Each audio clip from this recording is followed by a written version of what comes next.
તો ગાંધીનગરના મગોડામાં જમીન બારોબાર વેચી મારવાનો સમગ્ર મામલો છે। તેમાં વિપક્ષ નેતા અમિત ચાવડાએ ગામની મુલાકાત લીધી હતી। અમિત ચાવડા અને જગદીશ ઠાકોરે અસરગ્રસ્તો સાથે ચર્ચા કરી।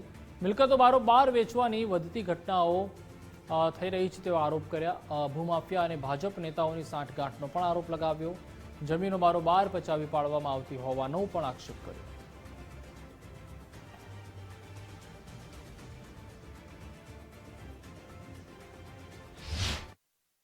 ત્યાં આગળ લગભગ 100 કરતાં વધારે પરિવારો છેલ્લા 47 વર્ષથી જે જગ્યાએ વસવાટ કરે છે, એના મકાનો છે, એને આકારણીઓ થયેલી છે, લાઇટના કનેક્શન છે, રેશન કાર્ડ છે, ચૂંટણીમાં એનું એડ્રેસ છે, તેમ છતાં રાતોરાત ખોટી રીતે દસ્તાવેજો થાય છે।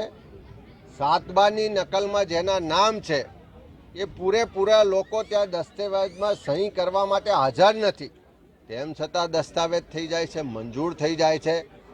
આ જે લોકો 47 વર્ષથી વસવાટ કરે છે ને નોટિસો આપવામાં આવે છે કે તાત્કાલિક મકાનો ખાલી કરો। 81 રૂપિયાના સ્ટેમ્પ ઉપર, અને આજે એ વાતને 47 વર્ષ થઈ ગયા।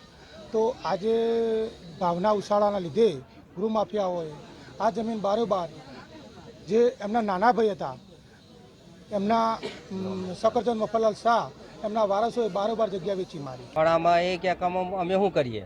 હા, કે પેલાના નોમાં હતું કે પેલા એ વેચી મારી, બરાબર?